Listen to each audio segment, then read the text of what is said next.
The air at Travis Air Force Base in California on March 14, 1962, was thick with a mixture of anticipation and the quiet, unspoken anxieties that accompany any military departure. It was a place of transit, a gateway between the familiar comforts of home and the uncertain frontiers of duty. For the 93 United States Army soldiers gathering that day, this was more than just a flight. It was a leap into the unknown, a journey to a distant land that most Americans could barely find on a map, South Vietnam. They were not a single cohesive unit marching in lockstep. Instead, they were a collection of individuals hand-picked from various posts across the country. They were specialists, men with unique and highly valuable skills. Among them were electronics experts, communications technicians, intelligence analysts, and U.S. Army Rangers trained for the most demanding operations. They were the quiet professionals, the backbone of a modern military machine that was increasingly reliant on technology and clandestine operations. On the tarmac sat their ride, a behemoth of the skies, a Lockheed L-1049H Super Constellation, registration number N6921C. It was chartered from the Flying Tiger Line, a legendary name in aviation born from the daring American volunteer group of World War II. Now, in the Cold War era, they were a key contractor for the Military Air Transport Service, or MATS, ferrying personnel and equipment across the globe in support of American foreign policy. This particular flight was designated MATS Charter 739/14. To an outside observer, it was just another transport flight, one of countless military movements that crisscrossed the globe daily. The soldiers said their farewells, some in person, others through letters written the night before. They were heading into a police action, a conflict, an advisory role. The terminology was deliberately vague, masking the escalating reality of American involvement in Southeast Asia. This was not yet the Vietnam War that would sear itself into the national consciousness, but the seeds were being sown, and these men were among the first to be planted in that volatile soil. The flight crew of 11 seasoned civilians employed by Flying Tiger Line prepared the aircraft. They were led by Captain Gregory P. Thomas, an experienced pilot accustomed to the long, grueling trans-Pacific routes. The flight plan was straightforward, a series of island hops across the vast expanse of the Pacific Ocean. First to Honolulu, Hawaii for refueling, then to Wake Island, on to Guam, and finally to their destination at Tan Son Nhut Air Base in Saigon. As the four massive Wright R-3350 duplex Cyclone radio engines sputtered to life, their roar a familiar sound of power and promise, the finality of the moment settled in. The Super Constellation, a beautiful and iconic aircraft known for its distinctive triple tail design and dolphin-shaped fuselage, taxied to the runway. It lifted off into the California sky, a silver bird carrying 107 souls, disappearing into the west towards the setting sun and the dawn of a new, undeclared war. No one on the ground could have known that this departure was not just a farewell, but a final one. They were not just watching a plane take off. They were witnessing the beginning of one of the most baffling and enduring aviation mysteries of the 20th century. The aircraft, its crew, and its 93 specialist soldiers were flying into a void, a silent abyss from which no message, no wreckage, and no definitive answer would ever return. Their mission was secret, their fate would become a puzzle, and their story would be buried under decades of official silence and redacted history. The first leg of the journey was uneventful, a testament to the routine nature of these long-haul flights. The Super Constellation sliced through the Pacific sky, the drone of its engines a constant companion for the passengers and crew.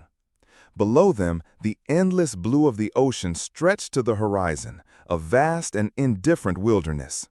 Inside the cabin, the soldiers likely passed the time as soldiers do, reading, playing cards, sleeping, or simply lost in their own thoughts about what lay ahead in Saigon. Their arrival in Honolulu was on schedule.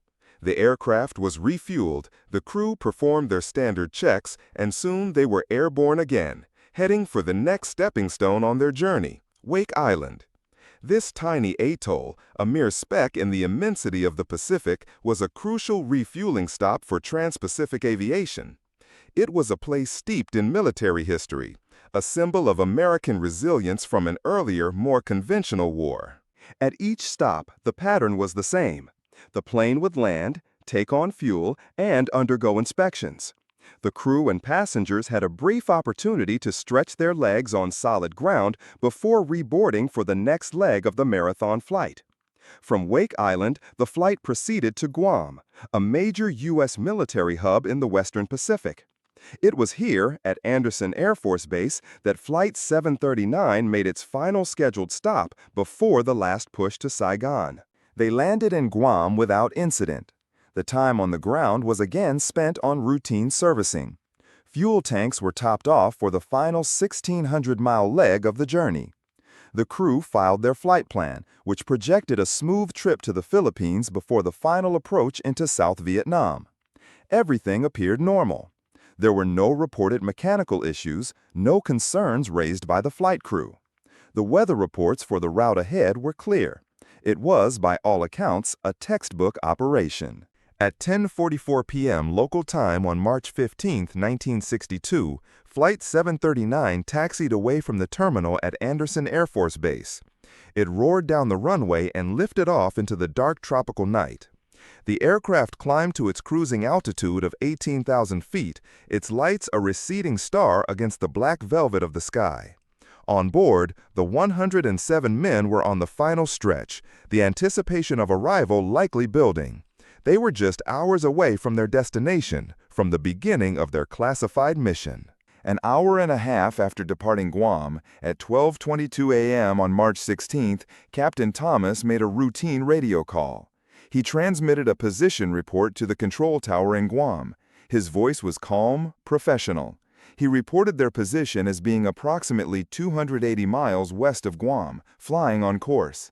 He gave an estimated time of arrival over the next waypoint, a navigational fix above the ocean, as 1:30 a.m. There was no hint of trouble, no mention of any mechanical difficulty or adverse weather. It was the last message anyone would ever hear from Flying Tiger Line Flight 739. The silence that followed was not immediately alarming. In the vast, remote stretches of the Pacific, brief communication gaps were not unheard of. But as 1:30 a.m. came and went with no further transmission, a quiet sense of unease began to creep into the air traffic control centers monitoring the flight. The estimated time of arrival in the Philippines passed. Then the estimated time of arrival in Saigon. The silence deepened, stretching from minutes into hours, transforming from routine to worrying, and finally to deeply ominous. Flight 739 was officially declared missing. The protocol for such an event is methodical and grim. Communication checks are redoubled. All stations along the flight path are queried. Sister aircraft in the region are asked to try and raise the missing plane on their radios. But every call went unanswered. The sky where the Super Constellation should have been was empty. The radio frequencies where its voice should have been heard were silent. An aircraft carrying 107 people had simply vanished from the face of the earth. As dawn broke on March 16, the full scale of the situation became terrifyingly clear. The United States military mobilized one of the largest and most intensive search and rescue operations in the history of the Pacific. The vastness of the ocean, once a mere backdrop to the flight, now became the primary adversary. Finding a needle in a haystack would be a simple task by comparison. They were looking for any sign, any clue, any piece of debris in a search area that would ultimately swell to over 200,000 square miles. The effort was immense. The U.S. Air Force, Navy, and Coast Guard threw everything they had into the search. A fleet of 48 aircraft, including long-range search planes, was dispatched from bases in Guam, the Philippines, and Okinawa. They flew grid patterns, their crews scanning the endless expanse of water below for any sign of wreckage, any oil slick, any life raft, any trace of the missing plane. 8 surface ships, destroyers and cutters methodically plied the waves, their lookouts trained on the horizon. For days, the search continued, a desperate and frustrating race against time and the unforgiving nature of the open ocean. The search area was centered on the aircraft's last known position, but it expanded daily as currents and winds could carry debris for hundreds of miles. The initial hope of finding survivors, however slim, began to fade with each passing day that yielded nothing. The ocean kept its secrets, offering no clues, no answers, no wreckage. Back in the United States, telegrams began to arrive at the homes of the families of the soldiers and crew. The words were cold, official, and devastating. A loved one was missing. For these families, the world stopped. They were plunged into a state of agonizing uncertainty, clinging to hope while fearing the worst. They waited by their phones. They watched the news. They prayed for a miracle that the vast Pacific would refuse to grant. The search was exhaustive. The crews were relentless. They flew for hundreds of hours, scanned thousands of square miles of empty water. But they found nothing. Not a single seat cushion, not a piece of fuselage, not a life vest. It was as if the 150-ton aircraft and the 107 people on board had been completely erased from existence. The absence of any debris was not just unusual, it was deeply perplexing. Even in a catastrophic high-altitude breakup, a significant amount of material, much of it buoyant, would be expected to be found floating on the surface. As the search entered its second week with no results, the military was forced to confront the grim reality. The chances of finding anything were diminishing with each passing hour. The operation was eventually and reluctantly scaled back and then called off.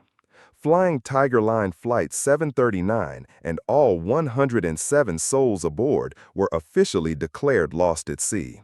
But the end of the search was only the beginning of the mystery. How could a massive 4-engine aircraft, piloted by an experienced crew, simply vanish in clear weather without a single distress call? While the official search and rescue operation was turning up nothing but empty ocean, a crucial piece of information was working its way through official channels. It came not from a military plane or a naval vessel, but from a civilian oil tanker that had been innocently transiting the same stretch of ocean on that fateful night. The ship was the SSTL Linzen, a Liberian-flagged tanker under the command of Captain E.L. Locke. Its crew had seen something extraordinary, something terrible.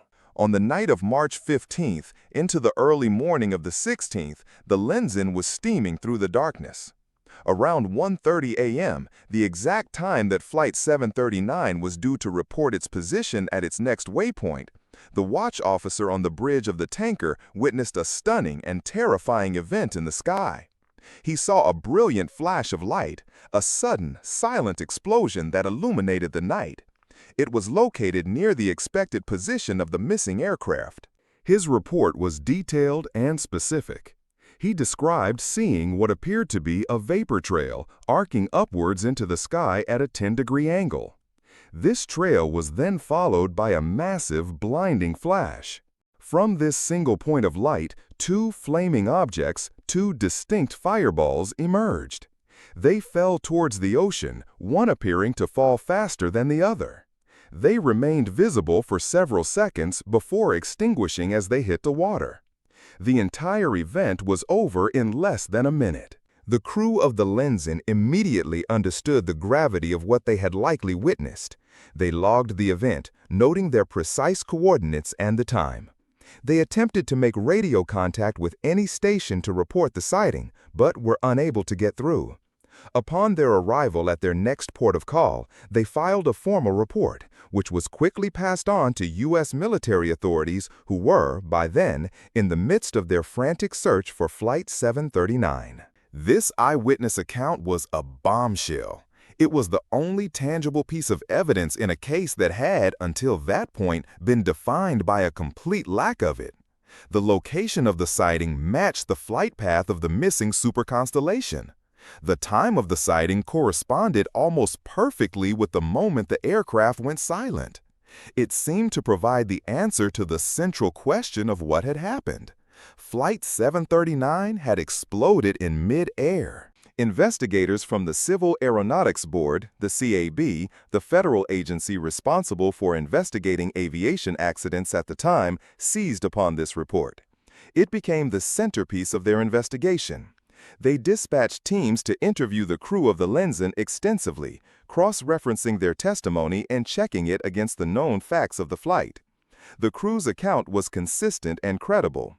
They were experienced mariners accustomed to observing the night sky, and they were certain of what they had seen.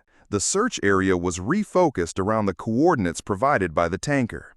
Naval ships were directed to the precise location where the fireballs were seen to hit the water.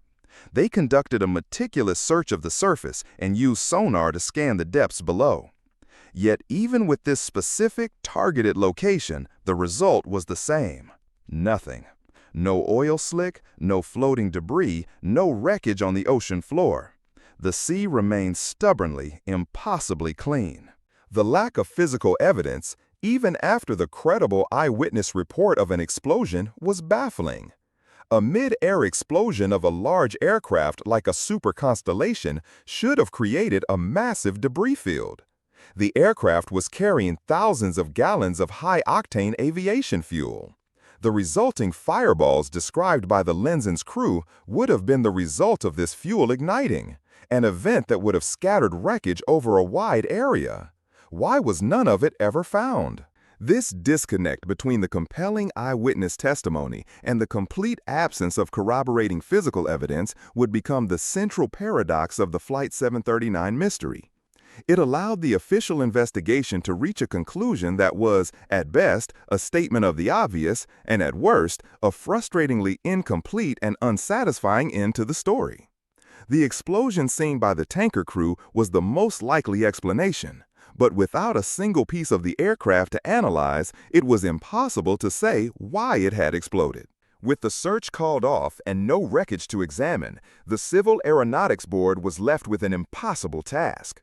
Their investigation, which would normally rely on the meticulous analysis of physical evidence from a crash site, was forced to rely on circumstantial evidence and the single, powerful eyewitness account from the SSTL Lenzen. The final accident report, published months later, would become a document famous not for the answers it provided, but for the profound and unsettling questions it left unanswered. The investigators painstakingly reconstructed the flight's final hours. They reviewed the maintenance records for the aircraft N6921C. They found nothing out of the ordinary. The Super Constellation was a reliable, well-maintained aircraft. They examined the backgrounds and training records of the flight crew. Captain Gregory Thomas and his team were highly experienced professionals with thousands of flight hours among them. There was no indication of any issue that could be attributed to the crew or the plane's upkeep. They analyzed the weather reports for the night of the disappearance. The conditions along the flight path were clear. There were no significant storms, no turbulence, no weather phenomena that could explain the sudden loss of a large aircraft. The flight was proceeding at a safe altitude, far from any terrestrial obstacles. Every conventional explanation for an aviation accident, mechanical failure, pilot error, weather, seemed to fall short. This left the explosion. The CAB report gave significant weight to the testimony from the Lenzen's crew. The board concluded that the phenomenon observed by the tanker was, in all likelihood, the demise of Flight 739. The description of a bright flash followed by two falling fireballs was consistent with the catastrophic structural failure and ignition of fuel that would occur in a mid-air explosion. This became the official, accepted theory for the aircraft's loss. But the report could go no further. Without wreckage, determining the cause of the explosion was pure speculation.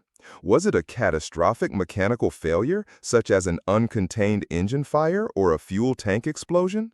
Was it a structural failure of the airframe? Or was it something more sinister, an act of sabotage, an explosive device brought on board? The CAB, bound by the need for evidence, could not make a definitive finding.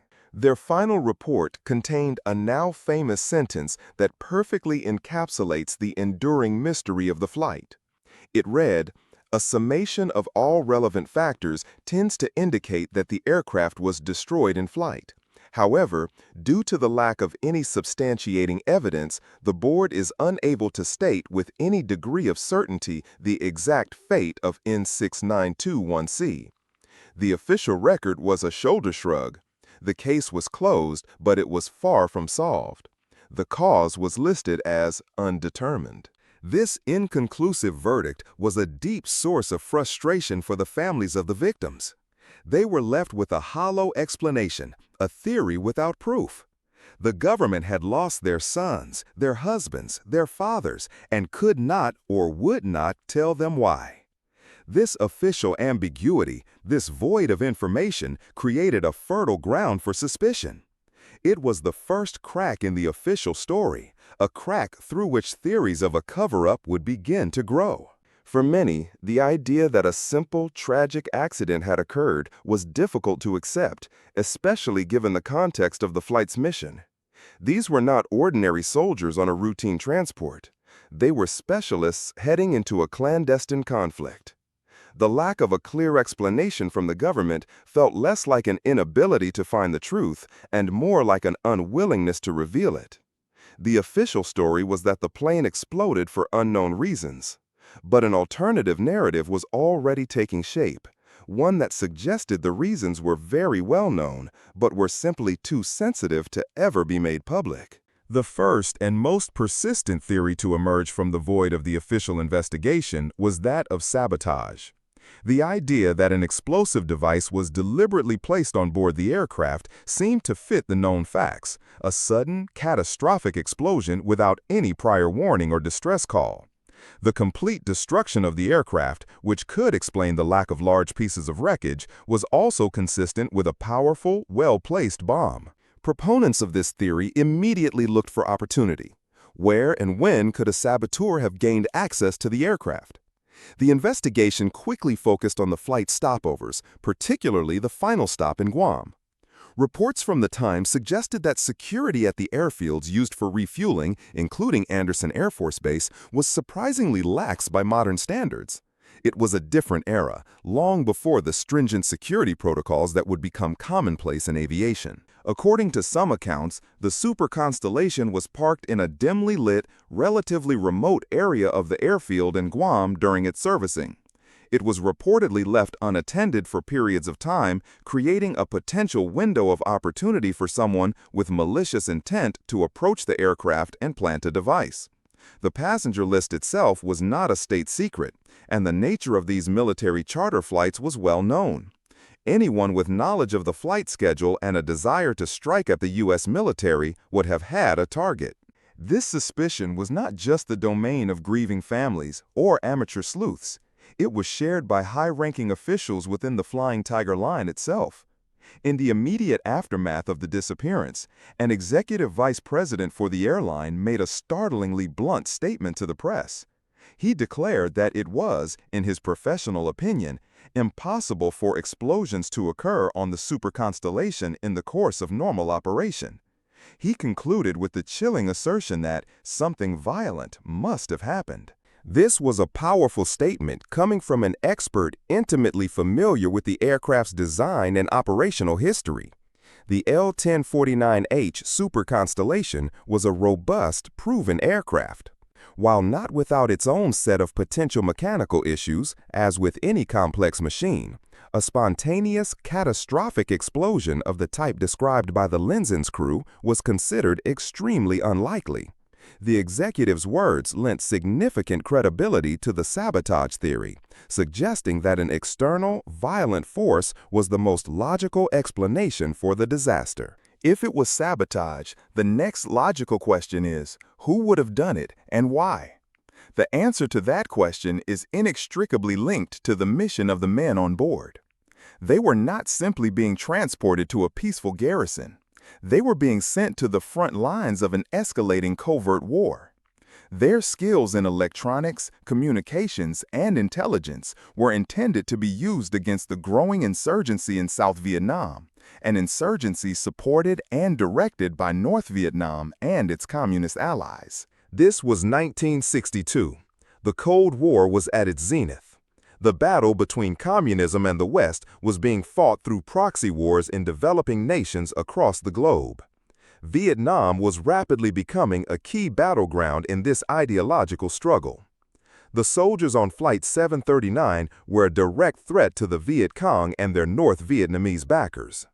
Eliminating nearly 100 of these specialists in a single blow would have been a significant strategic victory for the enemy. Communist agents have infiltrated Guam, or even one of the earlier stops, and planted a bomb on the aircraft? It's a scenario that is certainly plausible within the context of the Cold War's shadow games. Intelligence agencies on all sides were engaged in a constant struggle of espionage, subversion, and sabotage. A military charter flight, filled with high-value personnel and operating with less than perfect security, would have been an almost irresistible target. The lack of any claim of responsibility is not unusual for such clandestine operations. The goal is the outcome, not the publicity. This theory provides a compelling narrative that fills the gaps left by the official report. It explains the suddenness of the event, the lack of a distress call, and the eyewitness account of an explosion. It also provides a motive rooted in the geopolitical realities of the time. For many, the idea that Flight 739 was the first major casualty of the Vietnam War, lost to an act of enemy sabotage before the war was even officially recognized, is the most logical and fitting explanation for its tragic fate. Adding a layer of profound and eerie coincidence to the sabotage theory is another, lesser-known tragedy that occurred on the very same day. On March 16, 1962, the same day that Flight 739 was officially declared missing, another Flying Tiger Line aircraft, also a Lockheed L-1049H Super Constellation on a military contract, crashed. This second aircraft went down in the remote Aleutian Islands of Alaska. The single crew member on board was killed. The official cause of this second crash was attributed to pilot error. The plane was carrying cargo, not passengers, and the details of the incident were largely overshadowed by the massive human loss of Flight 739. However, for those looking for a pattern, the fact that two aircraft from the same airline, both operating under military contract, were lost on the same day was too remarkable to ignore. It stretched the bounds of coincidence to their breaking point. Furthermore, the cargo on the Aleutian flight was described in some reports as secret military cargo. The nature of this cargo has never been fully disclosed. This has led to speculation that the two events might have been connected, part of a coordinated attack against the Flying Tiger Line's military operations. Could saboteurs have targeted two separate aircraft on the same day to maximize disruption and send a powerful message to the U.S. military? Twin crash theory is, by its nature, highly speculative. There is no direct evidence linking the two incidents. The official investigation into the Aleutian crash found no evidence of sabotage and concluded it was a tragic accident. However, in the context of the Cold War, where covert operations and disinformation were standard practice, the possibility of a connection cannot be entirely dismissed. It adds another layer of intrigue and suspicion to the already dense mystery of Flight 739. If the goal was to disrupt a critical military supply and personnel pipeline, a coordinated, multi-pronged attack would be a bold and effective strategy. The psychological impact of losing two aircraft in a single day would be significant. Was the Aleutian's crash simply a tragic coincidence that has been retroactively fitted into a conspiracy narrative? Or was it a piece of a larger puzzle that has been deliberately obscured? Like so many aspects of this case, the truth remains buried, leaving only the tantalizing and unsettling possibility of a hidden connection. This coincidence, whether real or perceived, serves to deepen the central theme of the cover-up narrative, that the official explanations are incomplete and that the true scale of the events of March 16, 1962 has been deliberately concealed. It suggests a level of enemy sophistication and reach that would have been highly alarming to the U.S. government at the dawn of the Vietnam conflict, providing a powerful motive to classify the details and control the public narrative. While Sabotage provides a compelling explanation for the how and who of the disaster, the why is rooted in the nature of the flight's mission itself. To truly understand the forces that may have conspired against Flight 739, one must look past the official designation of a simple troop transport and delve into the classified world of the men on board. This was not just a flight, it was a deployment.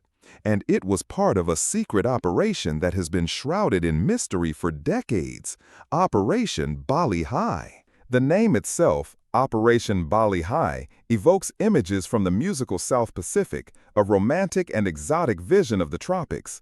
But the reality of this mission was far from romantic. The 93 U.S. Army soldiers on the flight were not standard infantrymen. They were, for the most part, members of the U.S. Army's 3rd Radio Research Unit. This innocuous-sounding name was a well-known cover for a far more secretive organization, the Army Security Agency, or ASA. The Army Security Agency was the Army's Signals Intelligence branch. Its members were spies, but their weapons were not guns and knives. They were antennas, radios, and code-breaking machines. They were trained to intercept and decipher enemy communications, to locate enemy units by tracking their radio signals, and to provide the electronic intelligence that is vital to modern warfare. They were, in essence, the ears of the Army. These men were being sent to South Vietnam at a critical juncture. President John F. Kennedy's administration was deepening America's commitment to the struggling South Vietnamese government. The strategy was to provide military advisors and technical specialists to help the South Vietnamese Army fight the growing Viet Cong insurgency.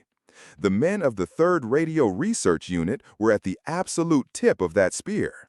Their job would be to build and operate listening posts, to monitor North Vietnamese and Viet Cong radio traffic, and to give American and South Vietnamese commanders a crucial intelligence advantage. This was a clandestine war. The American public was largely unaware of the true extent of U.S. operations in Vietnam in 1962. The soldiers on Flight 739 were part of a secret escalation, pioneers in a conflict that was still being fought in the shadows. Their mission was highly sensitive and of immense strategic importance. The intelligence they were meant to gather could mean the difference between victory and defeat in the burgeoning conflict. This context changes everything. It elevates Flight 739 from a random military transport to a high-value strategic target. The enemy in Vietnam was not a primitive guerrilla force. They were supported by sophisticated intelligence networks from North Vietnam, China, and the Soviet Union. It is highly probable that these networks were aware of the impending arrival of a large contingent of American signals intelligence specialists. They would have understood the threat these men posed to their operations. Therefore, the sabotage of Flight 739 can be seen not just as a random act of terror, but as a calculated, preemptive military strike.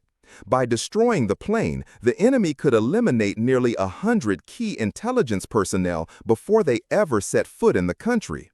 It would be a devastating blow to the new American advisory effort, delaying and disrupting a critical intelligence gathering program at its very inception.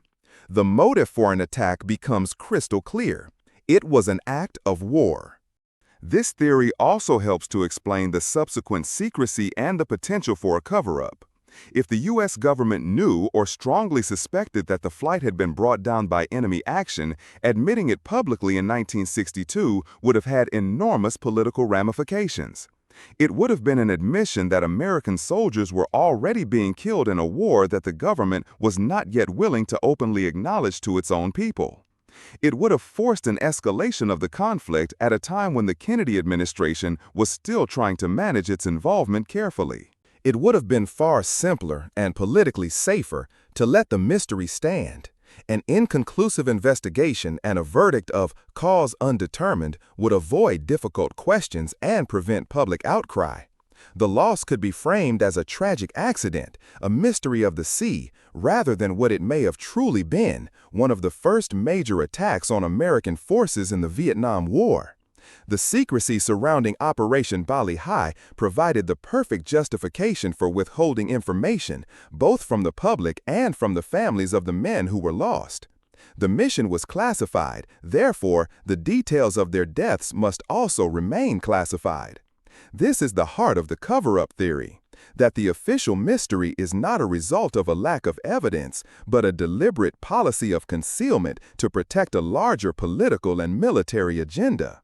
The narrative of a cover-up is not built on a single piece of evidence, but on a pattern of behavior and a series of unanswered questions that have persisted for decades. At the center of this narrative is the treatment of the families of the 107 victims. In the aftermath of the disappearance, they were met with a wall of official silence, a bureaucracy that seemed designed to deflect and obscure rather than to inform and console. The initial telegrams announcing that their loved ones were missing were followed by a second, equally stark message declaring them presumed dead. But beyond these cold, formal notifications, little information was forthcoming. Families who sought more details about the flight, the mission, or the investigation were given vague answers or told that the information was classified. Their requests for copies of the official accident report were often denied or delayed. This lack of transparency bred deep and lasting suspicion. It felt as though the government was hiding something. For the families, the pain of their loss was compounded by the agony of not knowing. They were denied the closure that comes with understanding what happened. They were left to grapple not only with grief, but with a growing sense of betrayal by the very government their sons and husbands had sworn to serve. Decades passed, and the silence continued. The Vietnam War escalated, raged, and eventually ended. A generation of veterans returned home, and the nation began the long, painful process of reckoning with the conflict. Memorials were built, stories were told, and the sacrifices of those who served were, in time, honored.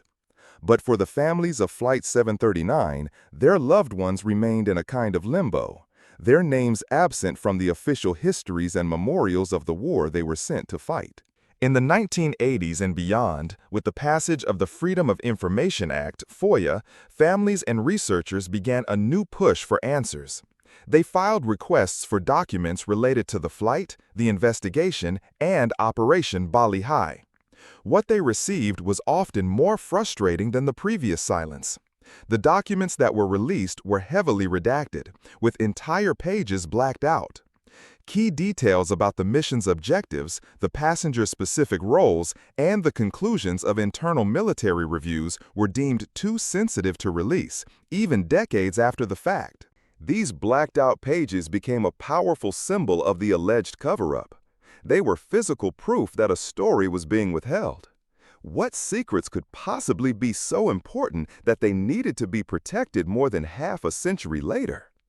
The redactions only served to confirm the family's worst fears, that the official, public story was a fiction, and the truth was buried in classified archives, deemed too damaging to ever see the light of day.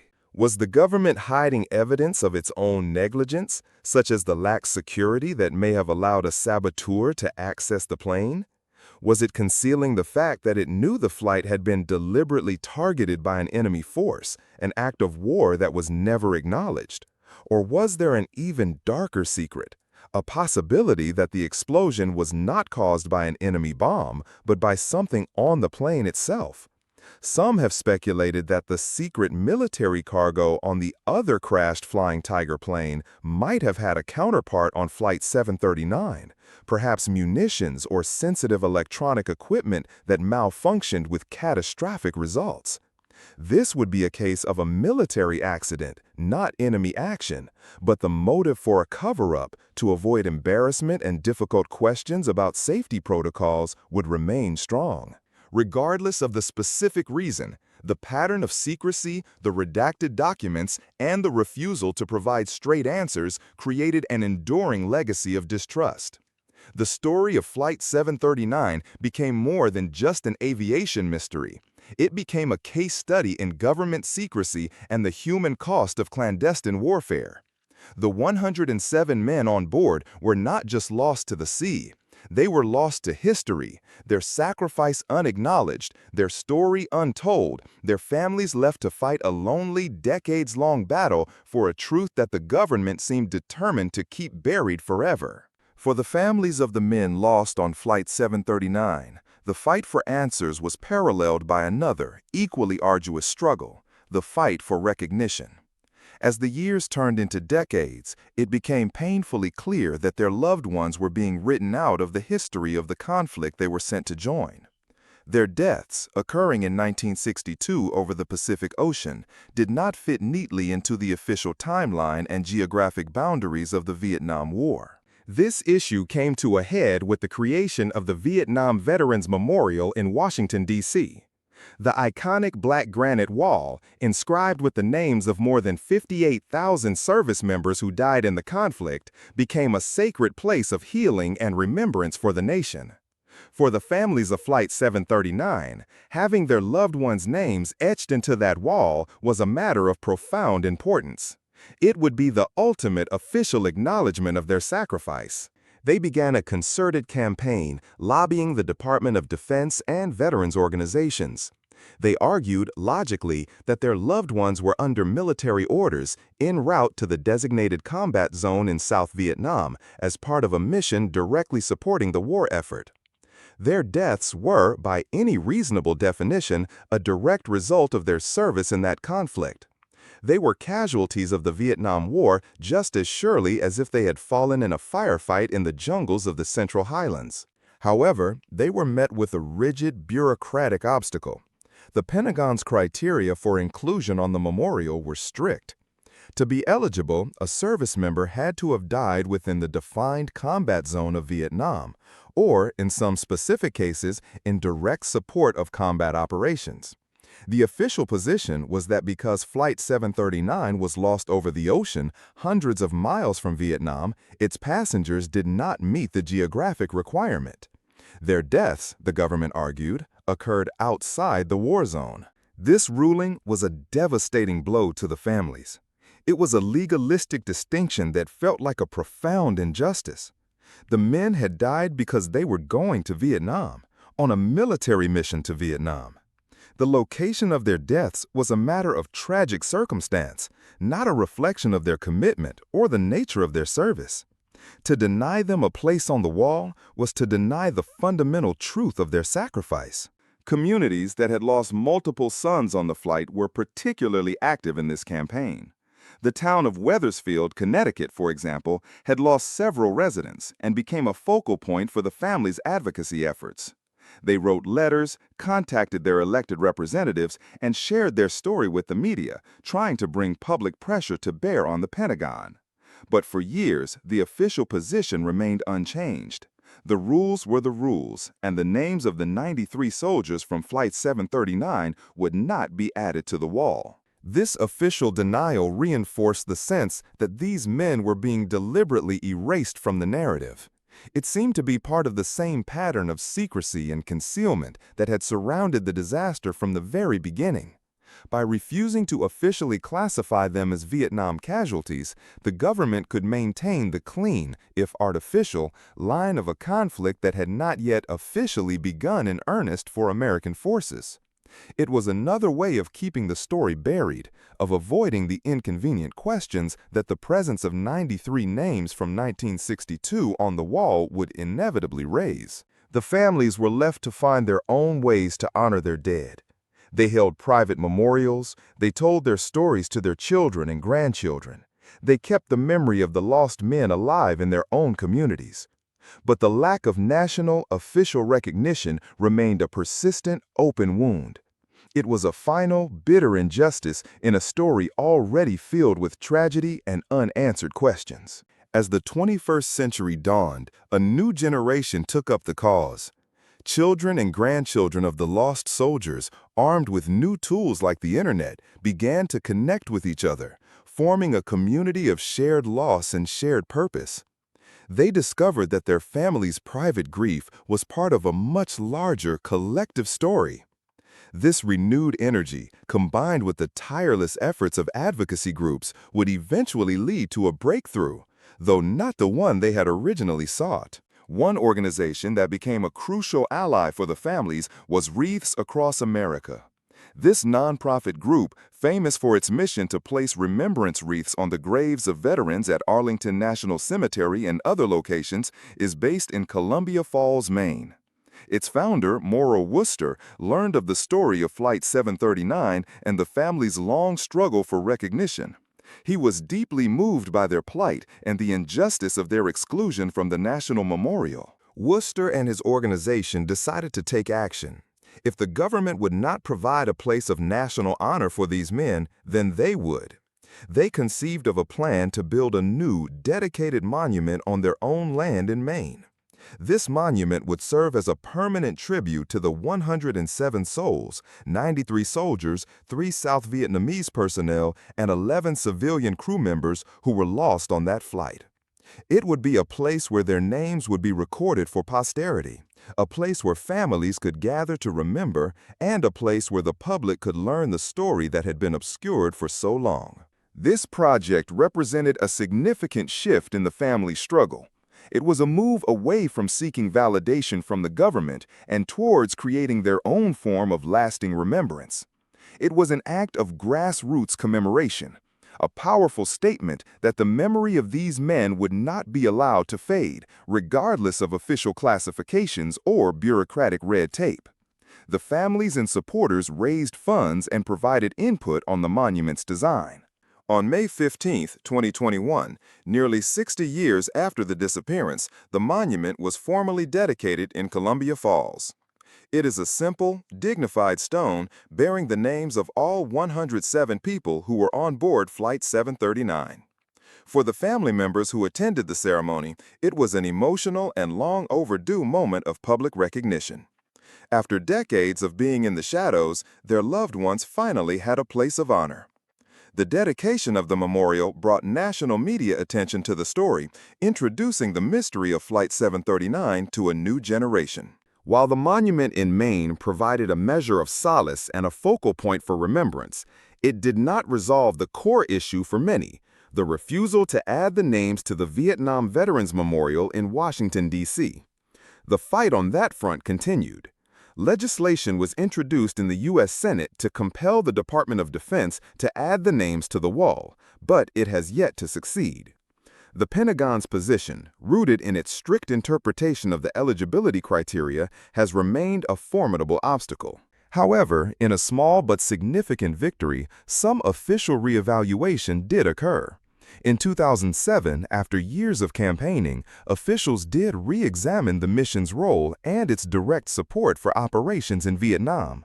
This reevaluation led to the names of the soldiers being approved for inclusion on the Vietnam Veterans Memorial Fund's In Memory Honor Roll, which honors veterans who died as a result of their service in Vietnam but do not fit the strict criteria for the wall itself. While not the same as being on the wall, it was a step towards official acknowledgement. This long and arduous journey for recognition is a testament to the enduring love and tenacity of the families. They refuse to let their loved ones be forgotten. Their struggle highlights a central, poignant theme of the Flight 739 story, the conflict between official history and personal memory. While the official record remains incomplete and the official honors incomplete, the families, through their own efforts, have ensured that the 107 souls who vanished into the Pacific night will not be erased from history. So, where does that leave us 60 years after the fact? The mystery of Flying Tiger Line Flight 739 endures, a cold case that is as perplexing today as it was in 1962. We are left with a collection of fragmented clues, competing theories, and a profound sense of unresolved loss. Let us systematically break down what we know and what we are forced to speculate upon. We have the fact of the disappearance itself, A large, reliable aircraft with an experienced crew vanished in good weather without a distress call. This points to a sudden, catastrophic event. A slow-developing emergency, like an engine fire or a gradual decompression, would have almost certainly allowed time for the crew to make a radio call. The silence of Flight 739 is one of the most damning pieces of evidence that whatever happened, happened in an instant.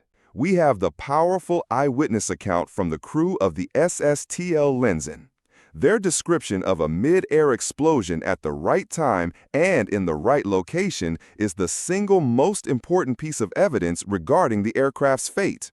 It is so compelling that the Civil Aeronautics Board based its entire conclusion on it. It is the anchor point for any credible theory about what happened.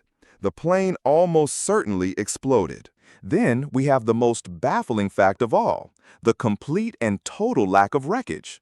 Despite the eyewitness report providing a specific location for the event, and despite one of the largest air and sea searches in history, not one piece of the aircraft was ever officially recovered. How is this possible? An explosion of that magnitude should have created a debris field several miles long. While ocean currents are powerful and the sea is deep, the complete absence of any floating debris, seat cushions, luggage, insulating material, is statistically improbable and deeply suspicious. This is where the theories begin. The official conclusion of an in-flight explosion of undetermined cause is technically accurate, but intellectually unsatisfying. It is an admission of failure, an empty space where an answer should be. This void is where the theories of a cover-up take root. Let's consider the theory of a catastrophic mechanical failure. Could a fuel tank have exploded due to a spark from faulty wiring? Could a propeller have disintegrated and pierced the fuselage, leading to explosive decompression? These things are possible, but the Super Constellation's safety record did not suggest a propensity for such events. And again, the lack of any debris makes it difficult to support this theory. A mechanical failure might lead to a breakup, but complete obliteration seems unlikely. Now, consider the theory of sabotage. An explosive device, well placed, could account for the suddenness and completeness of the destruction. It aligns perfectly with the eyewitness report. The motive is strong. The passengers were high-value military specialists on their way to a secret war. Eliminating them would have been a major strategic victory for the Viet Cong and their allies. The lax security at the refueling stops provided the opportunity. This theory is neat, logical, and fits the geopolitical context of 1962. It is, for many, the most plausible explanation.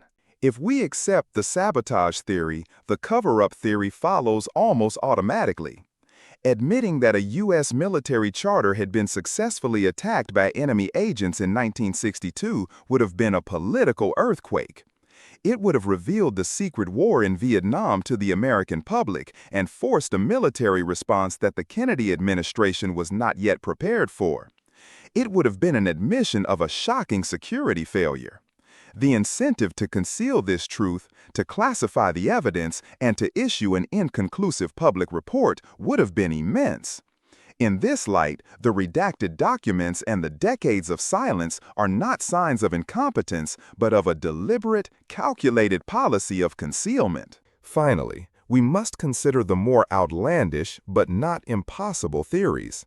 Could the plane have been carrying some kind of experimental or hazardous military cargo that caused the explosion? Could it have been accidentally shot down in a military exercise gone wrong?